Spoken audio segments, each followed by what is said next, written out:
too much to say. Okay, so what's your name? My name's Kevin Berry. And where are we?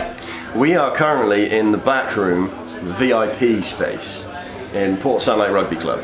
There are some old chairs, a few empty boxes, and a football table. Okay. And how would you describe yourself? Myself, I'm generally someone these days who's quite relaxed about life, quite chilled. I like to think the best of everybody. It's quite hard to describe yourself, really. I think that's it. Or maybe that is something about me. And is that how you would describe yourself as a performer?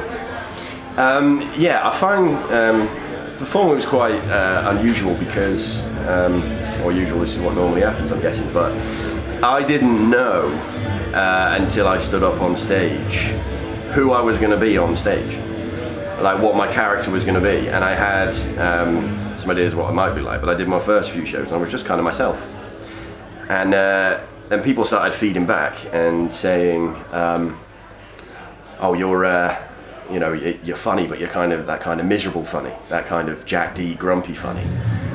I'm like, am I? Like I was just being me being me, and I was saying the things that I thought were funny, and that was the character that emerged. I then spent sort of an ill-advised period of time trying to be that character that they described to me, and instead of just being me and letting that look after itself. That's sort of behind me now. But yeah, so I think despite my onstage persona being just me, I've never thought that it actually married up very well with who I actually am day to day. I don't really get why that is, but I think it's maybe just that my sense of humour is grumpier or a shade sort of darker than I am in real life, or those were the comedians I liked growing up. And you use the phrase character, so do you think that what you do falls under the remit of character acts, or do you not think it does? It's strange. I wouldn't define it as a character act the way that a character act is generally defined. I'm not deliberately playing somebody else. It's just the reason I describe my onstage persona as a character is exactly that, because it doesn't feel like what's described to me as the onstage version of myself is who I am off stage, even though on stage I am just being myself. I guess there's a side of me that comes out on stage, which isn't an unpleasant side. You know, I generally, like, I'm not a mean comedian. I don't tell mean comedy. My comedy's generally quite light-hearted. But I don't know, I think some people see, because my comedy is about complaining, I guess, and complaining sort of comes across as sort of a bit grumpy, a bit dour and things like that.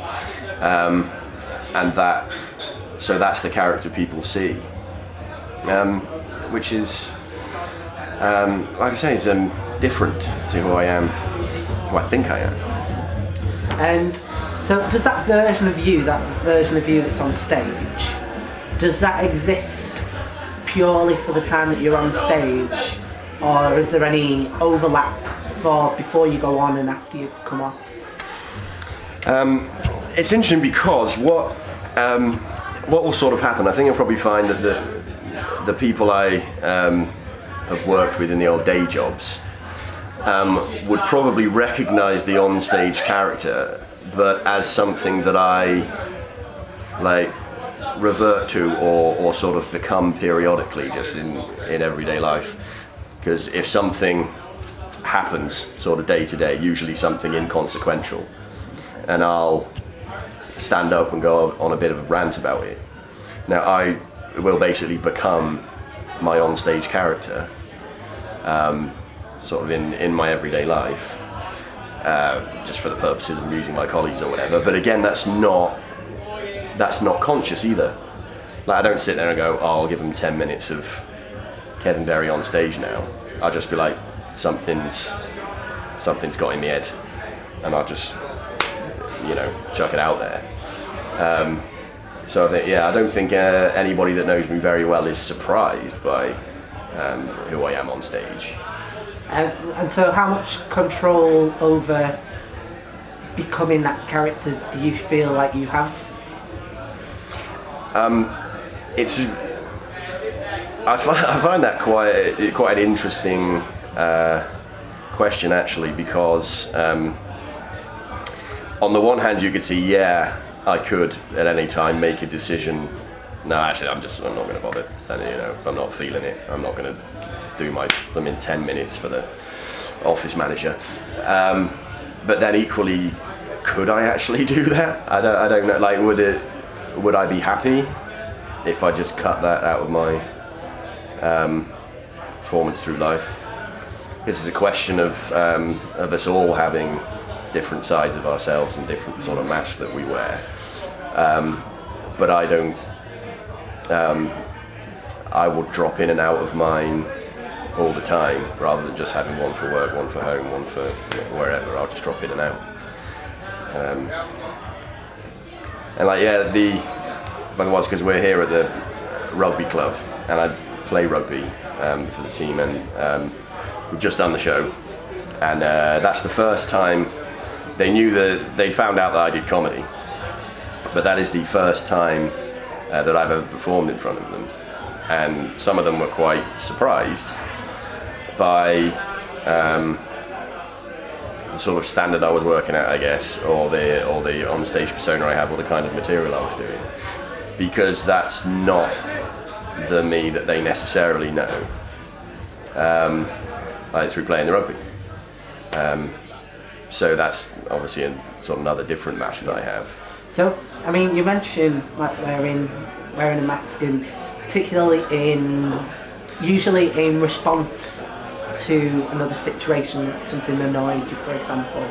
So, would you say that you use that mask in an offensive way or a defensive way for these situations?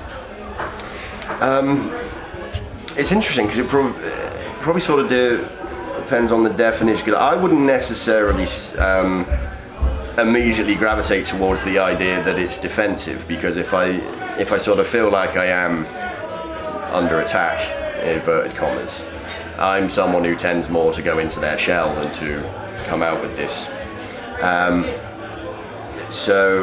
But equally, I'm the same. Like, I don't. Because by offensive, you don't necessarily mean that you're having a go at someone. I think it seems to me like almost a tribal thing, that by periodically throwing up this performer mask and doing a little performance, it is making me a stronger or a more defined member of this tribe, whatever it is, be it my work team or when I was at school, my classmates and all the rest of it. So the humour is a way to become a more firm member of the group, which, if anything, I guess you could describe as a defensive move. Okay. Like, you're getting more people backing you. So, I mean, you mentioned it being like a tribal thing, but you also mentioned about you not necessarily thinking that your on-stage character and your off-stage persona being necessarily in line with each other. So, you think that potentially you use it because you feel like the non-comedic version of you isn't as socially adept in those situations? I mean, there's no doubt about that. I've always been conscious of not being the best socially, not being able to make friends easily, and I mean that's a route into humour for a lot of people. And I mean, from a young age, that's what I would use humour for. Would be rather than to deflect people away, would be to sort of bring people in, give people a reason to keep me around, and sort of if I'm not, my on-stage persona isn't as good at that. Like, I'm not as confident approaching people, talking to people I don't know already and things like that. And what was it that made someone who would describe themselves as not necessarily socially adept want to go from not performing stand-up or comedy performance or performing comedically within a small group to performing comedically for a larger audience? I think really you want to, if you're using humour in your everyday life to try and gather people in, your first instinct is maybe I could go to the next level with this. And it isn't interesting to me, it's one thing I've noticed performing and things like that, is that oddly standing in front of a group of people with a microphone and delivering material is much less intimidating to me than if I was just to talk to them. Like even if before a gig, if I'm doing a small gig in a pub or something a couple of years ago, and someone said to me, "Oh, can you just go and speak to that table at the back, tell them the comedy's on, ask them if they can move to the front," right? I'm fully prepared to stand up in front of those people for 15-20 minutes with a microphone and just talk and try and get them to laugh. But to actually just walk up to them in a social context and say, "Oh, there's some comedy on, do you want to sit at the front?" Like, terrified. And which seems strange. The conventional wisdom is that it's a strange way around, because who wouldn't be terrified necessarily by standing up in front of, at times, not so long ago I was up on stage in front of like 200 screaming Geordies and loving it. I would have had trouble talking to any one of them one-to-one. And that, I don't know why that is. So do you think that do you think that your off-stage persona would have those same social foibles about performing your set in front of those people with the microphone? Or do you think it's the on-stage persona that carries you through at that point? I'm trying to think, because again, as we're talking now, this sort of sense that there are two of me is even now kind of new to me. We're sort of plumbing depths I've not really thought about. And I don't know the extent to which I can separate the two anymore. I wonder if maybe my onstage persona was always a part of me. It's only since I started doing it on stage that it was pointed out that is a side of yourself that's maybe slightly different. And do you think that not being able to separate the two, do you think that that's a good thing or a bad thing?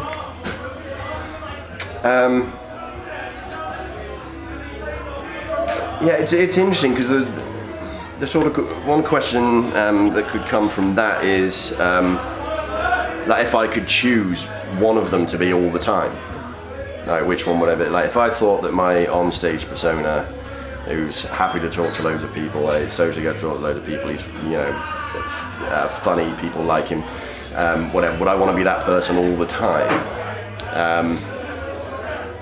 And sort of I don't know, because I'm almost slightly scared of it, because I don't know how easy a person I would be to get on with if I was like that all the time, if I was never off. So I would say that you need to have both, possibly, for different situations.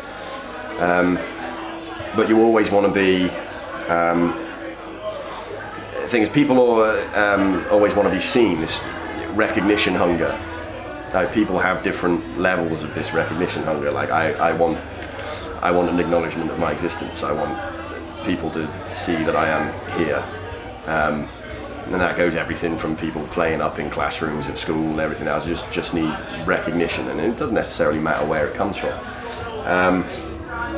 So to stand up on stage and sort of present yourself and have everybody looking, hopefully laughing, that validates just your bare existence. That, you know, those people have seen you, and you exist. And what lack of that validation do you think you don't get elsewhere? Yeah, I think so. I think that me and it's possibly an affliction of a lot of comedians is that they have high recognition hunger. Like just being acknowledged by your close friends and family is not enough. Like I need large groups of people to confirm my existence in the world. And where do you think that is rooted in for comics? Again, like if not necessarily for yourself. Yeah, as I understand it, high recognition hunger can come from a lot of places. Some people can just be born, I think, with just high levels of it. But also, like, if it's not really a secret that a lot of comedians have sad backstories or can be quite damaged, and it comes from that. I mean, we're still going. No, I just wanted to check out the mood. Yeah. You can edit. No, it's really good. Really good. Yeah. So, like in my case, I think it's not a particularly sort of devastating story, but through like my parents broke up when I was quite young, and I didn't see a lot of my mother. I didn't even see a huge amount of my dad actually, and things like that. And there's almost like this that I grew up without a massive amount of recognition or development, and then you, as a defense mechanism, particularly as a child, you sort of tell yourself that you don't need that. That, you know, for want of a better word, everyone else can fuck off. Right, because I don't need them. Unfortunately, that isn't true. That's a defense mechanism that you go into for self-preservation. You know, you have to say, well, you know, if I have this perception that nobody likes me, then their opinion of me, I must give that no value. You know, so because if it had value, if their opinion had value, and I'm not getting it, then I have no value. And as a child, you can't really survive that. So you have to take that value away mentally, and it's not healthy. And you know, as you grow up, you know, get therapy. You could say it's odd whether it's strange to think whether comedy for me is a sort of kind of therapy or just maybe because I've had genuine therapy to get over this nonsense, and I have as an adult. I'm, you know, much better than that now, but I still have this desire to get up on stage. I think that's just because now I have fixed that deficit where I took value away from other people's opinions. That's now sort of come back, and I've realised I've got this massive hole, you know, that needs filling now. And do you think that hole is ever filled, or do you think that deficit? So we performed in front of, you know, 80 people tonight. Does that fill that hole, or does that mean that now that deficit is 81 people deep now? Yeah, it's interesting, and I think that you believe that it can be filled and will be filled. You believe it will be. It's just each time you Chuck and I were extending this metaphor to death, but I'm going to stick with it. Like every time you sort of chuck another shovel full of soil into the hole, you realise, now I need to chuck some more in. but you do assume that at some point it will be filmed. And particularly you talk to some of the older comedians, and they say like, no, that hole will never be filled, no matter how much of this you do. Like, we look at it now, and at the moment I'm doing gigs in various parts of the country, you know, medium-sized clubs, pubs, things like that. And I think, oh, okay, this isn't completely filling the hole. It's helping, but it's not completely filling the hole. But when I'm headlining theatres, that'll fill the hole. And then you talk to the people headlining theatres, and they're like, nope, maybe I'll fill it when I play a stadium. and then the guys that play stadiums are like, nope, that hole's still not full. And it never will be, but you could be extremely negative about that, but you know, I think that there are probably some people, some comedians, and you know, we've all heard the story of the sort of sad comedian, then develop a sort of obsession with filling that hole. And do you think that the nature of that hole not being able to be filled, do you think that lies within the psyche of the comic, or comic performance not being able to fill that hole in a way that people would from a normal social setting? I think it's the comedy performance like this is actually not what would fill the hole. I think it feels like it would be. You think, if I stand up in front of 200, 300, 400 people and I make them all laugh and they all stand up and clap me off, that, you know, how could that not make me feel really great about myself? But it's not the right stuff. It's like, let's just extend this metaphor again. It's like you're chucking water in the hole instead of dirt. So it just drains away. And what you actually need to do is, in your own personal life, is find like real love from people who like really love you. Because ultimately, those 200 people that have just watched you, they enjoyed the show. They might come up to you and say, "Oh, that was really funny," but they don't actually care about you. They don't love you. They won't shed tears if you died. So that's not going to fill the hole, is it? But it feels like it would. You know, it feels like a short-term fix. It's like a diet pill. Like, if only I could take a pill and then I'd be thin. Comedy is the diet pill. It's not the exercise and lettuce. Yeah, fabulous. That was really, really good. Thank you very much for your time. Thank you. Cheers, bud.